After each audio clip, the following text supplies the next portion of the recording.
6 дугаар бүлэг ертөнцүүдийн эзэн хатан анчир 1-р хэсэг бүх галактикийн нэгдэл 3 галактикийн нэгдлээс хойш 1000 жил өнгөрчээ. Хатан анчир мөнх амьдралтайч залуу хэвээр бай. Түүний алдар нэр орчлонгийн бүх буланд түгэн дэлгэрч түүний мэрэгэн ухаан хүч чадлын тухай домог бүх ертөнцид тархсан байлаа. Сүүн зам, Андромеда, Симбиоро 3 галактик нэгдснээр бусад галактикч аажмаар тэдэнтэй нэгдэж эхлэв. Жишээлбэл Триангулум, Виркония, Иридиан гэх мэт галактикууд хатан анчирт үнж гэдгийг тангаргалж байваа. 300-ны дотор манай ертөнцийн бүх галактикууд нийт 125 тэрбум галактик хатан анчирт бууж өгч байлаа. Тэдний удирдагчид нийслэл хотод цугларан хатан анчирт үнжээ тангаргалж түүнийг ертөнцийн хатан хэмээн өргөмжилжээ. Хатан анчир нийслэл хотын ордон зогсож галактикийн бүх төлөөлөгчдийг хүлээн авч байв. Түүний хажууд түүний хөл хавга ачгүй тэнгис түүний үр сад мөн үнэт зөвлөх дэлгэр нар зогсож байв. Хатантаа гэж дэлгэр хэлв. Бүх галактикууд бидэнд нэгдсэн. Манай ертөнц бүхэлдээ нэгдлээ гэж л бай. Хатан анчир толгой төхөв. Энэ бол агуу их амжилт. Гэхдээ бид зогсохосгүй. Өөр ертөнцүүд байгаа. Өөр хэмжээст ертөнцүүд. 2-р хэсэг. Олон хэмжээсийн ертөнц. Хатан анчир агуул авгаа бурхнаас зөвлөгөө ав. Бурхан түүнд хэлэхдээ анчир минь чиний хүч одоо агуу болсон.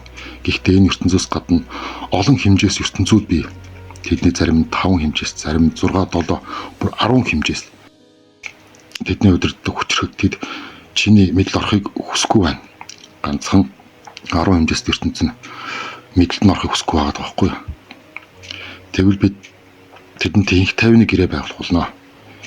Тэд инх тайвныг хүсэхгүй байж магадгүй.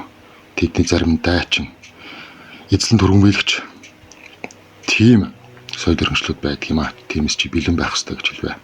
Хатан анчир бүх хэмжээст ертөнц рүү илчилгээв. Тэрээр тэнд инх тайван нөхөрлөл хамтын ажиллагааг санал болгоо. Ихэнх хэмжээст ертөнцүүд түүний саналыг хүлээн авч нэгдгийг зөвшөөрөв. 5, 6, 7 хэмжээст ертөнцүүд нэг нэгээрээ хатан анчирт буужгүй. Тэдний хүчрхэг удирдагч гэсэн анчирын гэрэлтгийгээ мэрэгэн ухаан татагдаж түүнд үнж гэдгээ тангаргалсан байна. Гэхдээ нэгэн аймагт ертөнц эсэргүүцсэн. 3-р хэсэг харанхуйн ертөнц. 10 хэмжээст харанхуйн ертөнцийн эзэн хормой орчлонгийн хамгийн эртний хамгийн хүчрхэг амьтдын нэг байв. Тэрээр олон тэрбум жилийн турш харанхуй ертөнцийг захирч бүх хэмжээст ертөнцийг эзлэхийг мөрөөддөг байсан. Тэрээр хатан анчирын элчийг хүлээн авч түүний саналыг нь сонсоод аимшигтайгаар инээсэн байна. Нэгдэл инх тайван. Надад энэ бүхэн хэрэггүй. Би эзлэн түргэнбийлэгч. Би бүх ертөнцийн эзэн болохыг хүсдэг. Хатан анчир надтай нэгдэхийн оронд надтай дайдах хэрэгтэй болноо. Би нэгдэхгүй гэж хэлвэ. Тэрээр элчийг буцаан ингээд дайн зарлаа. Хатан анчир энэ мэдээг сонсоод гүн санаа алдав. Тэрээр дайн хүссэнгүйч шаардлагатай бол тулдахад бэлэн байваа. Бид дайсантай бэлэн байх ёстой тулдаан бүх хэмжээст ертөнцүүдийн хүчийг дайчлав. Бид инх тайвны төлөө тулдах болно гэж хэлвэ. 4-р хэсэг. ертөнцүүдийн тулаан эзэн хормой харанхуй ертөнцийн бүх хүчийг дайшлав. Тэрээр 10 хэмжээст аимшиг зэвсгүүдийг бүтээж хар нүх цагаан нүхнүүдийг зэвсэг болон ашиглаж эхлэв. Хар нүхнүүд тэдний өмнө тулсан бүхнийг залгиж цагаан нүхнүүд нь аимшигт энергийн туяа цацруулж бүх хэмжээст ертөнцүүдийг сүрүүлж эхлэв. Хатан анчир бүх хэмжээст ертөнцүүдийн нэгдсэн армийг удирдаг харанхуй ертөнц рүү довтлоо. Тулаан эхлэв. Энэ өмнөх тулаанаас хавьгүй аимшигтай тулаан болж байв. Хоёр талын армид 10 хэмжээст орон зайд мөрөлдөж тэдний зэвсгүүд хэмжээшгүй хинээр ялруулж олон жижиг ертөнцүүд сүрч шинэ ертөнцүүд бас төрж байв. Хар нүх цагаан нүхнүүд хоорондоо мөрөлдөж аимшигт энергийн дэлбэрэлт үүсгэж тэр энерги нь бүх хэмжээст ертөнцөд тархаж байв. 5-р хэсэг. Гар гэдэгч мангас. Тулааны голд эзэн хормой хамгийн аимшиг зэвсгийг гаргав. Гар гэдэгч мангас. Энэ мангас нь амьд хар нүх байв. Тэр хэдэн зуун гаруудыг нэгэн зэрэгээр зайлгаж тэдний маасыг өөрийн биедээ шингэж улам томорч улам хүчрэгжиж байв. Түүний амьсгал нь гэрлийг шингэж харанхуй байсан бөгөөд түүнийг хашгираа бүх хэмжээст ертөнцийг дөргөө ов. Тэр хашгиралт бүх ертөнц тэр чигээрээ дөргөдөг байх нэ. Мангас нэг нэгээрээ гариг үдийгдэж галактикуудыг сүрэж оддыг унтрааж эхлэв. Түүний өмнө түүнийг юу ч зогсоож чадахгүй байв. Хатан анчир мангасыг харамгацаа. Түүнийг зогсоох ёстойгоо мэд. Тэрээр агуул хавга бурхны хүчийг дуудан мангас руу нисвэ. Чи зогсох ёстой гэж хатан анчир мангаст хэлв. Чи хитрхи их сүрэл авчирлаа. Мангас түүнд бахаран аимшигтай байна. Чи намайг зогсоож чадахгүй жижигхэн хатан. Би хідэн тэр бом гаригуудыг эзэн. Би оддыг ч унтрааж чадна. Чи миний өмнө юу ч биш ээ гэж хэлвэ. 6 дугаар хэсэг хатан анчрын золиос. Хатан анчир мангастай тулалдав. Тэрээр 5 хэмжээст гэрлийн хүчийг ашиглан мангасын харанхуй энергийг сармагжуулахыг оролдов.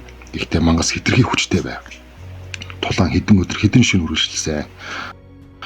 Хатан анчир ядарч сүлдэж эхлэв. Гэхдээ тэрээр бууж өгсөнгүй.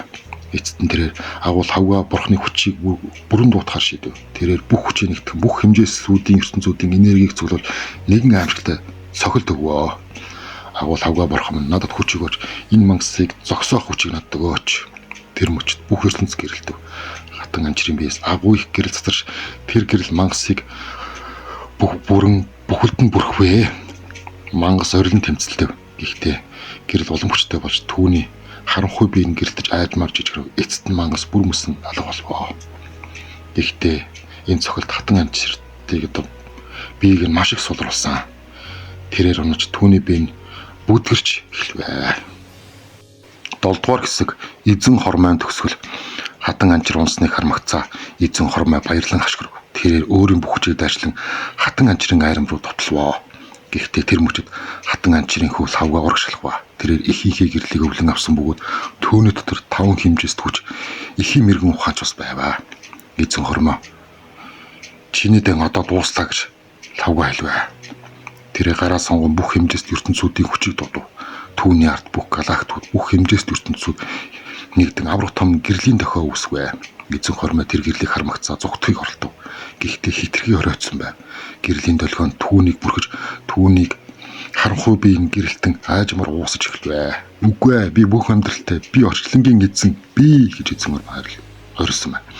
Түүний дуу хоолой тасарч биеийн бүр мөсөн алга болвоо. 8 дугаар хэсэг хатан анчрын сэрэлт. Дайн дуусны дараа лавга ихэнхий дэргэд очив. Хатан анчир маш сул түүний биеийг бүдэг бадаг гэрэлтэж байв. Ээжээ би таныг аварна гэж лавга хэлв. Үгүй ээ хөөмнө гэж хатан анчир шивнэ. Миний цаг дуслаа. Чи одоо тэднийг удирдах ёстой. Гэхдээ би чадахгүй ээж. Та бидэнд хэрэгтэй. Тэр мөч тэнгэрт нээгдэж агуул хавга бурхан гарч ирвэ. Түүний гараас гэрэл бууж хатан анчрын биеийг бүрхвэ. Анчир минь чи агуу их золиос гаргалаа. Чи бүх ертөнцийг авралаа. Одоо чи амрах цаг болсон. Гэхдээ чиний хүү чиний өвийг залхамжлана. Чиний сүнс түүний дотор амьдрах болно гэж бурхан хэлвэ. Гэрэл улам хүчтэй болж хатан анчрын бие гэрэлтэн аажмаар лавга руу шилж бай. Тэр мөч лавга ихэнхээ бүх мэдлэг хүч чадал мэрэгэн ухааныг өвлөн авлаа. Хатан анчрын бие бүр мөсөн алга болж харин түүний сүнс лавга дотор амьдрваа. 9 дугаар хэсэг ертөнцийн эзэн. Лавга одоо бүх хэмжээст ертөнцүүдийн шинэ эзэн болсон байв. Тэрээр ихэнхээ нэрийг мөнхжүүлж түүний бодлого түүний мөрөөдлийг үргэлжлүүлвэ. Тэрээр бүх хэмжээст ертөнцүүдийн төлөөлөгчдийг суулуулан шинэ гэрээ байгуулав. Энэ гэрээгээр бүх ертөнцүүд нэгдэж ертөнцүүдийн холбоо байгуулагдав. Лавга ертөнцүүдийн их эзэн хэмээх өргөмжлөх цолыг хүртэж түүний өмнө бүх хэмжээст ертөнцүүд сүвдэн үнчээ тангаргалжээ. Тэрээр нийслэл хотоо бүх хэмжээст ертөнцүүдийн төвд байгуулав. Энэ нь хот биш бүх хэмжээст орон зайг нэгэн зэрэг оршин байх бөгөөд түүний гэрэл нь бүх ертөнцид тусч байгаа. 10 дугаар хэсэг мөнхийн их тайван. Олон зууны дараа лавга хөвширч нүдэнд нь ихийнхэн гэрэл ассаар байв. Тэрээр нийслэл хотын хамгийн өндөр цамхаг дээр зогсож бүх хэмжээс ертөнцүүдийг харж байв. Хажууд нь түүний охин анчир 2. Тэрээр эмээгийнхээ нэрийг өвлөн авсан бөгөөд түүний дотор ч мөн адил гэрэл гэрэлтэж байв. Эмээгийн тухай ярьж өгөөч гэж охин анчир 2 хэлв. Лавга нэмсгэлэн чиний эмээ бол орчлонгийн хамгийн агуу хатан байсан. Тэрээр бүх галактуудыг нэгтгсэн. Тэрээр бүх хэмжээст ертөнцүүдийг нэгтгсэн. Тэрээр гариг идэгч мангасыг устгаж харанхуй ертөнцийн эзнийг ялсан. Тэрээр бидэнд инх тайван авчирсан. Тэрээр одоо хаана байна? Тэрээр одоо оддын донд гэрлийн дод бүх ертөнцүүдийн донд амьдарч байна. Түүний сүнс бидний дотор.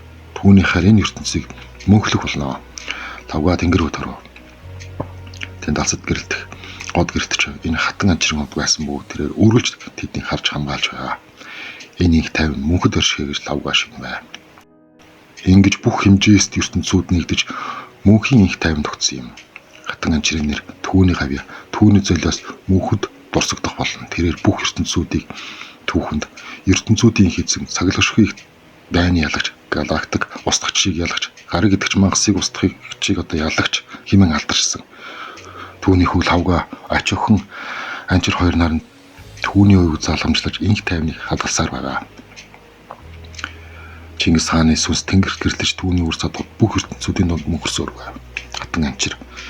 Анчирын нэр түүний гэрэл түүний хайр мөнхөд орших болно. За ингээд 6 дугаар бүлэг төгсөв. 7 дугаар бүлэг бас байгаа. Лайк and сабан дараарай.